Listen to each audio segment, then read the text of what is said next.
Good morning. It's good to see each of you this morning. It's good to have fine weather. Isn't this nice? This is just unbelievable weather. And I felt I needed to wear a jacket today because I didn't want to freeze. Okay, but it's good to be here.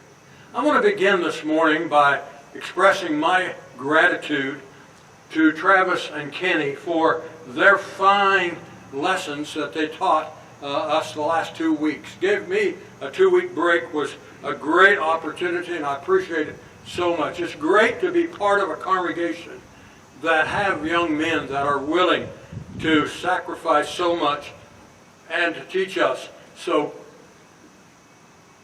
accurately and sufficiently. I appreciate them so very, very much. And I know that you do too. To be part of a loving, fine, warm congregation is a great opportunity. And I certainly count it a joy, count it a great privilege to be part of this great congregation. And I commend you on your service to the Lord and your love for one another. I'm amazed as I look at the church generally. Wherever we worship, I've been able to enjoy the worship of the church in Jamaica, in Australia, and in Canada. And I've seen it everywhere we've gone. There's just a love expressed in the congregation, a warmness that is very, very attractive. And I certainly admire the congregation of the Lord's church, wherever it is, for their attitude of love. And what I want to do today, I want to build on Travis's sermon that he preached 2 weeks ago on loving one another. And I think that John chapter 13 is a chapter that we need to stop and just begin to read together. Jesus in John chapter 13 begins, he's talking to his disciples. He's talking to the 12. And he's going to spend the next 4 chapters in a private conversation with the disciples. And he begins that conversation in chapter 13 by washing the disciples' feet. And this is amazing to me. Tradition tells us that when Jesus began to wash the disciples' feet, he went to Judas first. Now, Jesus is going to teach a tremendous lesson on loving one another. And how in the world could he illustrate that? How in the world could he demonstrate that in a greater way than when he began to wash the disciples' feet? He first went to Judas. He knew what Judas was going to do. He knew that just in an hour or so, Judas was going to meet with the chief priests and the scribes, the Pharisees, and betray him. And he was going to bring the soldiers and the whole crew out to the Mount of Olives, Garden of Gethsemane. And there he was going to betray Jesus to the enemies of the Lord. Jesus knew that. But Jesus still began this discussion with the disciples by washing Judas's feet. Notice the difference in attitude between Judas and Peter.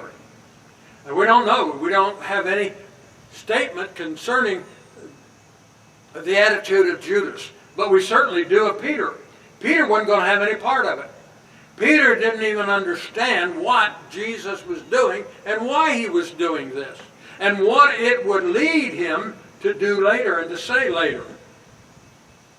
But finally Peter was convinced that if he didn't allow Jesus to wash his feet, he would have no part with Jesus at all. And so now Peter wants Jesus to wash his whole body. It's amazing to me to see the attitude of Peter. But we just jump very quickly down to verse 34, and we begin to look at the statement that Jesus is going to make to the disciples. He says in verse 34, "A new commandment I give to you, that you love one another." Now, wait a minute. It has been the will of the Lord for more than 2,000 years for the people to love one another. And Jesus is saying this is a new commandment? How can it be new when it was expressed all the way back in Leviticus chapter 19 as Moses is leading the children of Israel into the wilderness? Moses is going to emphasize to the people that they need to love one another. We read in verse 18 of Leviticus chapter 19, where Moses says, "You shall not hate your brother in your heart. You shall surely rebuke your neighbor and not bear the sin of him. You shall not take vengeance nor bear any grudge against the children of your people, but you shall love your neighbor as yourself. I am the Lord." Moses is saying this is the Lord's direction all the way back into the wilderness as Moses is teaching the people. And now Jesus is saying this is a new commandment. It's an old commandment. But Jesus is placing a new perspective on this commandment that had not been placed upon this commandment in the past. It is not simply something that we do, and I'm amazed. As I look at the church and have fellowship with the church, I see the church meeting here today, and I see the love that you have for one another. The love in the church is tremendous, very encouraging. And I certainly am encouraged by what we do in the assembly. But it's more than that. I suggest to you to love one another in a special way, is according to the command of Jesus. But what is that love?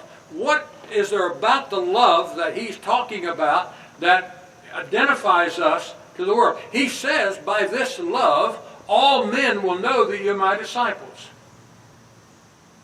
I wonder what the neighborhood around us, what they're saying today about this church. What do they think when they look at this church? They see you come into the parking lot and you're parked here and we are involved in worship. What are they thinking? Are we just another church? Are they skeptical in their view of the church? Or do they say, well, that church is strange because it's different than all the others? It's different what? Because of our doctrine? Because of our worship? Or is it different because of how we live and how we love one another? You see, there has to be some distinguishing features that make this church different than all others. Let me suggest to you that the love that Jesus is talking about, first of all, is a sacrificial love.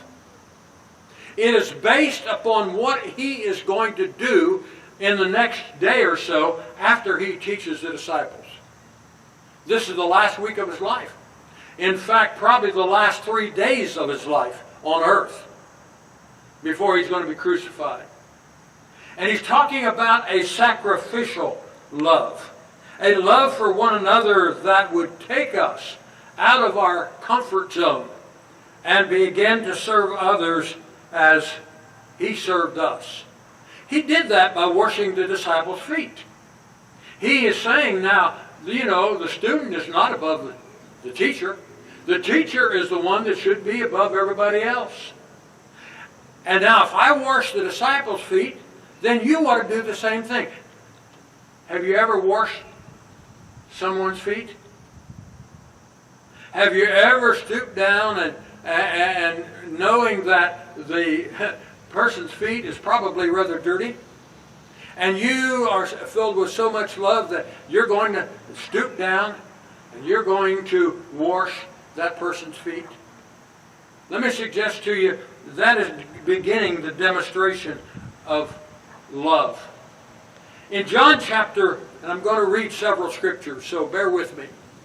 In John chapter 15, beginning in verse 13, Jesus says, "Greater love have no one than this, that he would lay down his life for his friends."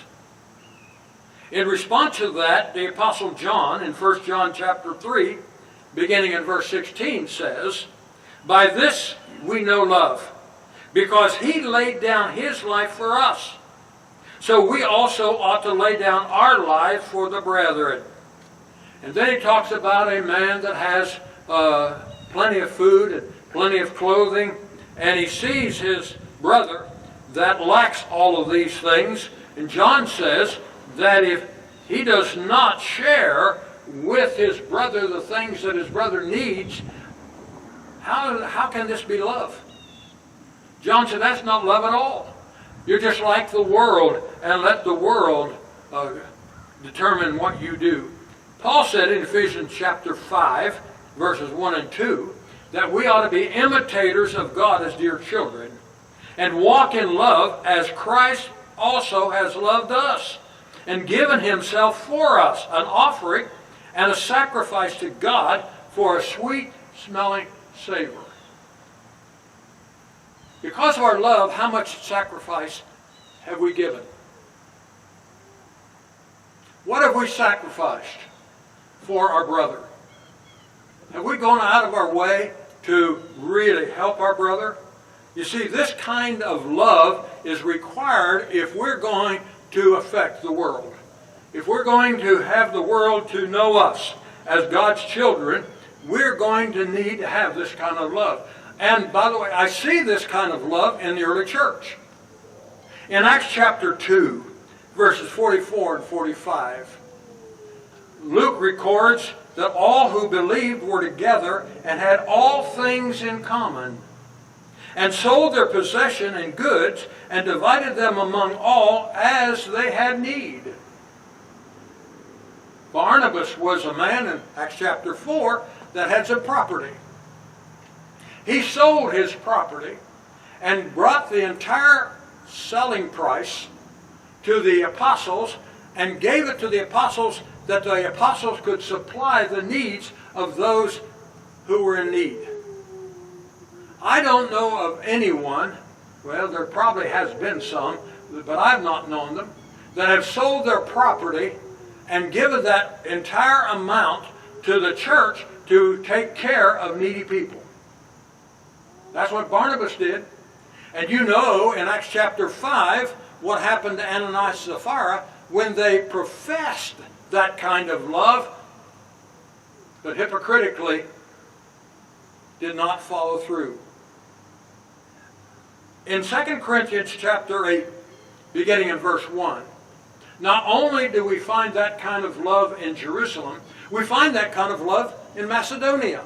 Now, Macedonia was a poor country, and the Christians in Macedonia were very poor. And that is the backdrop of this passage. Beginning in verse 1, the Apostle Paul records, "Moreover, brethren, we make known to you the grace of God bestowed on the church of Macedonia, that in great trial of affliction, the abundance of their joy and their deep poverty abounded in the riches of their liberality. For I bear witness according to their ability, yes, beyond their ability, they were freely willing, imploring us with much urgency that we would receive the gift for the fellowship of the ministry of the saints. And not only as we had hoped, they first gave themselves to the Lord, and then to us by the will of God." Here was a group of very poor people who were willing to sacrifice their life for people they didn't even know, for people who lived hundreds of miles from them. They were in Macedonia, and we know where that is, north of Greece. And they were going to give this money to the apostles to take to Jerusalem to take care of the poor saints in Jerusalem. That is love. And that's the kind of love that will determine our identity in the world. Jesus says, "By this shall all men know that you are my disciples, if you have this kind of love for one another." It's not just a love that we have inside this building. It's not just a love that we have when we assemble together. It's a love that permeates our life 24/7. And that is the love that Jesus is talking about. You see, it's a visible love.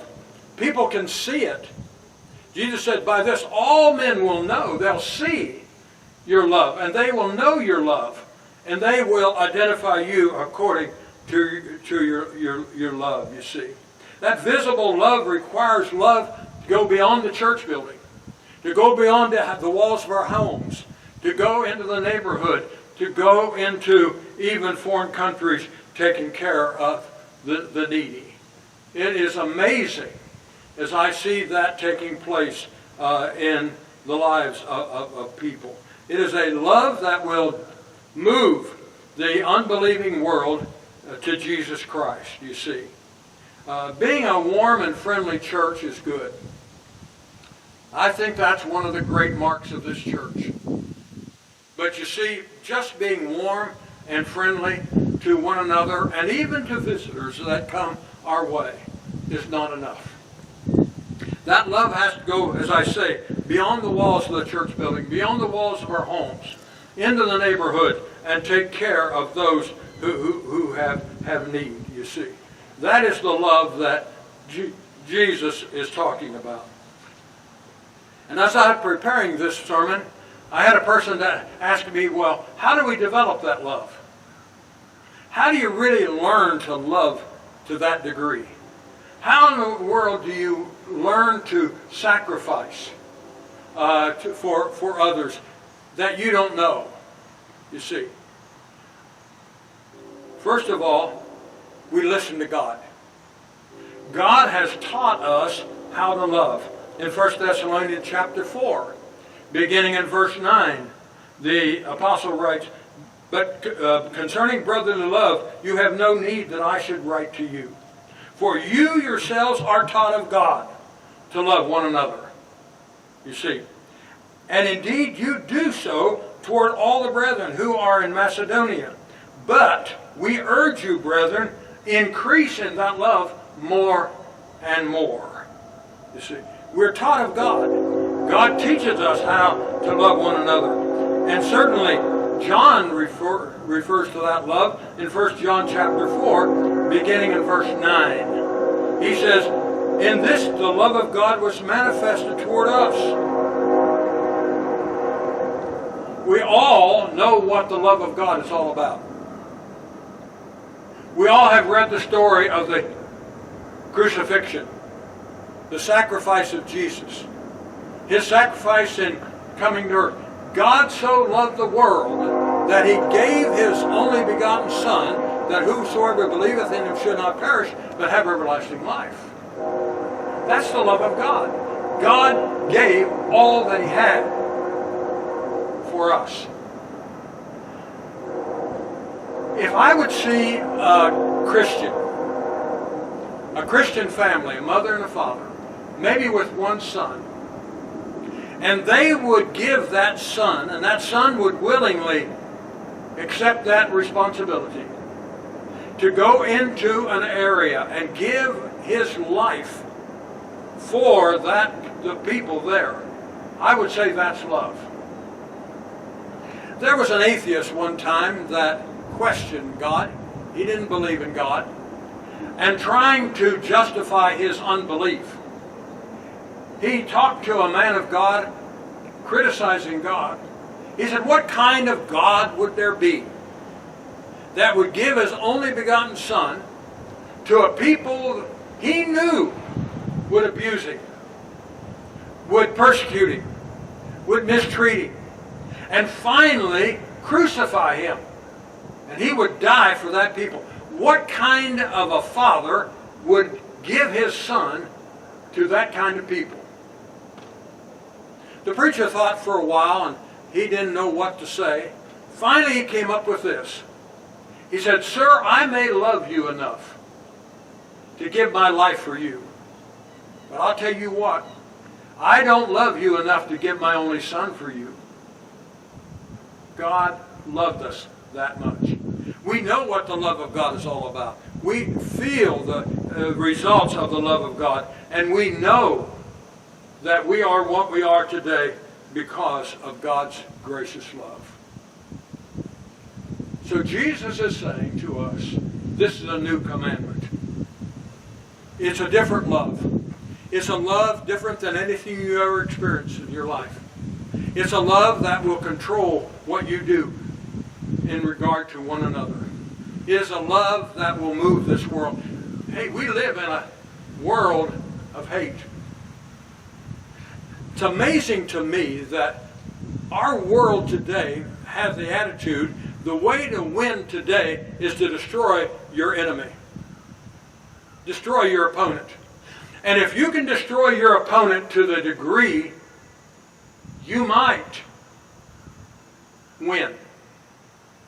That's our life. That's what is going on in our world, in our country today. We can see it. Jesus is saying that this new commandment, this love, is totally different. It's not a love that would destroy your opponent.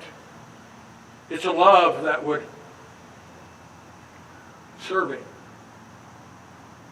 It's a love that would realize that he deserves far more than this. It's a new love. It's a new commandment. And it's the love that we need to possess in the world today if we're going to win the world.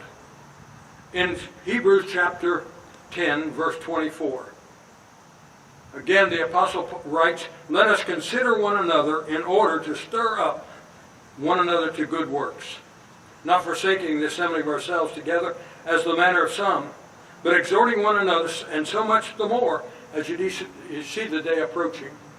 We need to learn to encourage one another, and we need to learn to help one another fulfill this love. One of the greatest opportunities we have in the world today is to demonstrate the love of God to the world.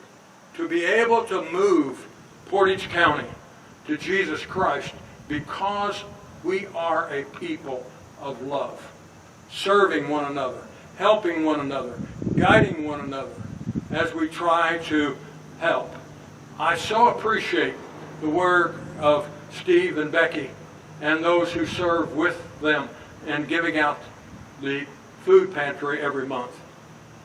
It's a great opportunity, but we can't stop. We must continue.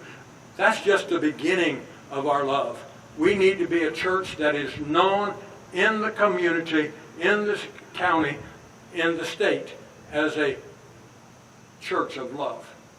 And that's what Jesus is teaching. And I pray that we can do that. But individually, we have that responsibility. We have that opportunity. What do you do? What did you do last week to demonstrate your love for someone in need? It's easy for us to enjoy our home and be at home and serve our family. But what have we done this week to really serve someone in need? And we have people all over this county that have needs, and we have an opportunity to serve them. This is the love that Jesus is saying we need. And if we have this love, all men will know that we are his disciples. Now, I've not dealt with doctrine this morning. I've not dealt with the plan of salvation. I've not dealt with our relationship really with Jesus and our obedience. But let me just suggest to you as I close this morning that our life of obedience to Jesus is another evidence of our love. If we love the Lord with all of our heart, with all of our soul, with all of our mind, we're going to be the kind of people that are going to do his will, obey his will, and not ask questions, not try to debate him, not try to rebel. We're going to obey him in every aspect of our life.